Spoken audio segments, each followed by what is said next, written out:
পক্ষ থেকে শুভেচ্ছা সমর্থন বুজুর্গবাসীর পক্ষ থেকে শুভেচ্ছা মুস্তাফায়ের আগমন শুভেচ্ছা সমর্থন মুস্তাফায়ের আগমন আমির ভাইয়ের আগমন।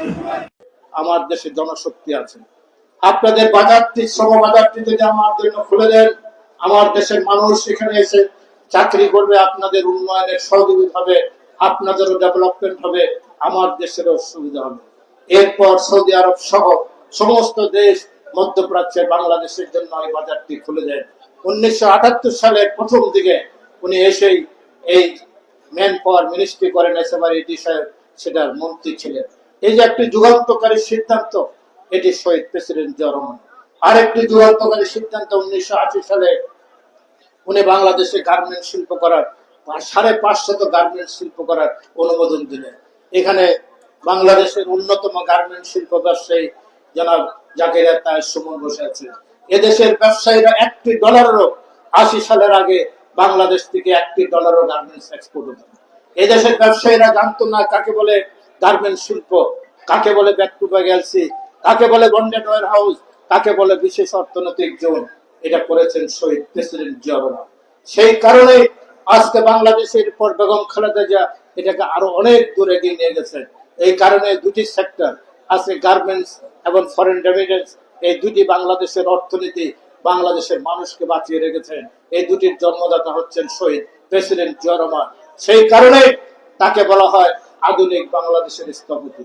এদেশে কোনো ব্যাংক, বিমা, শিল্প কারখানা করার অনুমোদন ছিল না। শেখ মুজিবের অর্থনীতি ছিল সমাজতান্ত্রিক অর্থনীতি।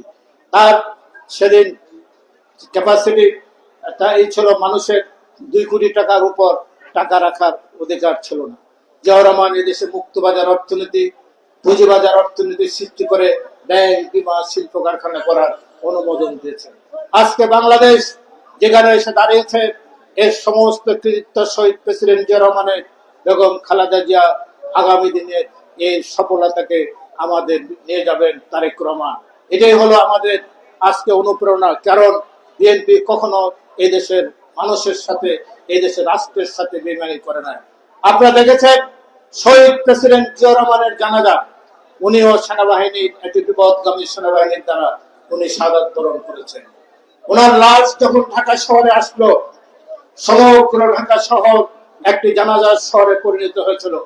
1450 বছর আগে ইসলাম ধর্ম প্রবর্তিত হওয়ার পর আজ পর্যন্ত কোন মুসলমান বা কোন মুসলমান রাষ্ট্রনায়কের ভাগ্যে এত বড় জানাজা জুটে নাই।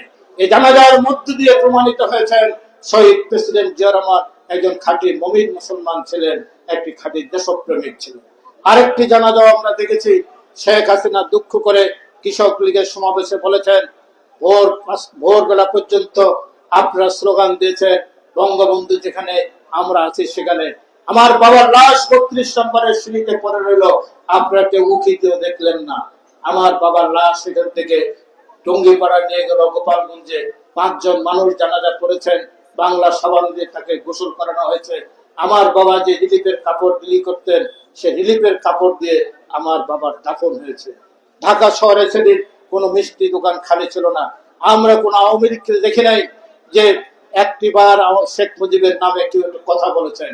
কিন্তু জিয়া রহমান শাহাদাত বরণ করার পর এইটি শোনার পর সমগ্র মুসলিম বিশ্বে 10 দিন ব্যাপী শোক পালিত হয়েছে।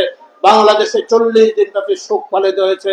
ঢাকা শহরে ভোর থেকে মিছিলে মিছিলে লক্ষ লক্ষ মানুষ ওনার জন্য ওনার জন্য মিছিল বের করেছেন। এ হলো জিয়া রহমান এবং আওয়ামী লীগ এবং বিএনপির মধ্যে পার্থক্য। আমি আর বাড়াবো না, একটি কথা বলে শেষ করব। ওনার শাহাদাত বরণ করার পর পৃথিবীর সবচেয়ে বেশি শক্তিশালী, এর থেকে শক্তিশালী পত্রিকা পৃথিবীতে নেই, সেটা হলো নিউ ইয়র্ক টাইমস। তারা লিখেছেন পৃথিবীর একটি দ্বিতীয় বিশ্বের একটি দরিদ্র দেশে সৎ রাষ্ট্রনায়কের বিদায়, এটা লিড নিউজ হয়েছে। নিউ ইয়র্ক টাইমসের ইতিহাসে এই জাতীয় খবর কখনো ছাপে না। এটা ছেপেছে জিয়া রহমানের সততার কারণে। তাই আপনাদের কাছে আমার আবেদন থাকবে, আমরা জিয়া রহমানের কর্মী, জিয়া রহমান আমাদের নেতা, আমাদের আদর্শ, বেগম খালেদা জিয়া আমাদের আদর্শ, তারেক রহমান আজকে আমাদের নেতা, আমাদের আদর্শ।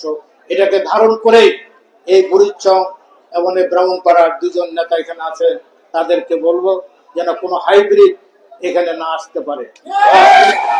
এখানে হাইব্রিড আসে, এ দায় দায়িত্ব মিজান এবং জসিমকে নিতে হবে, ঠিক কিনা? এই বলে আমি আমার বক্তব্য এখানে শেষ করছি। খোদা হাফেজ। বাংলাদেশ জিন্দাবাদ, শহীদ জিয়া অমর হোক, দেশ নেত্রী বেগম খালেদা জিয়া জিন্দাবাদ, আমাদের প্রিয় নেতা তারেক রহমান জিন্দাবাদ।